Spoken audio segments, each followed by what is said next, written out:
Parshas Re'ei, Daf Chav Beis, Amud Daled, in Sefer Dvarim, Kisishma Bekel Hashem Lekecha, when you listen to the voice of Hashem, Lishmer es kol mitzveisav, to follow all of his mitzvahs, Asher Aneich Mitzav Chayem, that I'm commanding you today, Lases Hayasher Be'enei Hashem Lekecha, to do the proper thing in the eyes of Hashem. In Eksiv, it says in the Pasuk, Ein Hashem al Yireav, the eye of Hashem unto those that fear him. He uses expression eye in a single form. Uksiv Eini Hashem al Tzadikim. Other pasuk says the eyes of Hashem are to Tzadikim.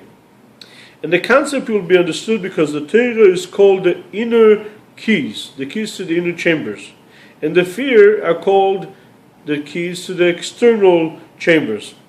And the Gemara says, whoever has Torah and does not have Yireh Shamayim is similar to a person that was given keys to the internal doors, but he cannot go to the gate that comes into it. So what can he do with those keys? And the concept is the mitzvahs are called, the 248 mitzvahs are called Ramach Pikudim, Ramach Yevarim de Malka. 248 mitzvahs, they are the 248 limbs of the king, so to say.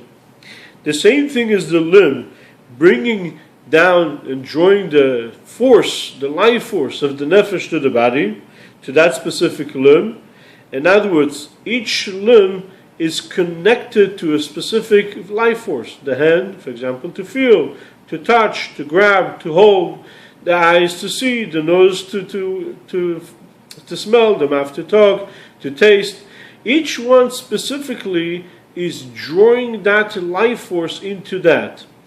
For example, if, God forbid, a person does not feel his hand, he has some pain in his hand, or he does not feel with his hand.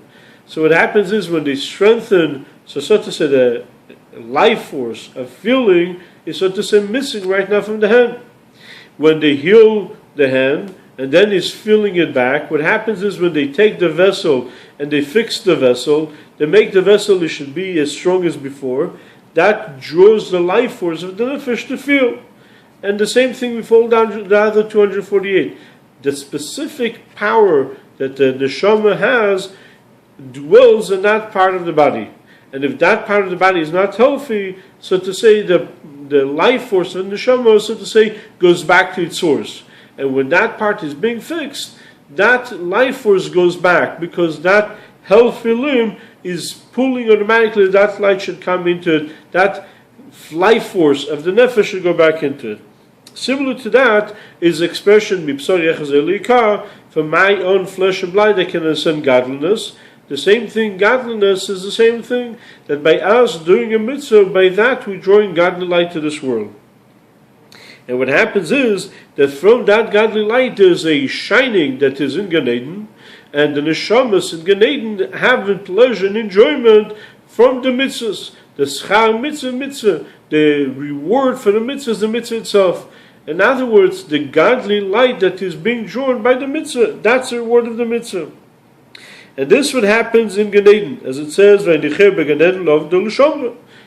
in Gan Eden to work on it and to serve it, protect it. And we're coming explaining L'ovda, to serve it, is the concept of to do positive work, to fix it, is the concept of 248 mitzvahs, positive commandments. Ula shomra, to protect it, is the concept of to watch from doing any of the averos. Now, and if this is regarding Gan Eden, that we have the shining ziv shchina, the shining comes from our mitzvah that we're drawing in the world, and that is happening through the physical mitzvah that we do. And much more so, we need to have in this physical world as well. But the only problem is in this physical world, we do not feel it. We do not feel the shining that comes in. And in Elam Abba, where the neshama says, over there's no physical body, so then over there shines the mitzvahs in a way, open way. But in this physical world, the neshama is inside the body, we need to find ways how to bring this revelation to the nefesh as well. In other words, that we should have that feeling and shining and desire and pleasure to the Eibishter from the mitzvah.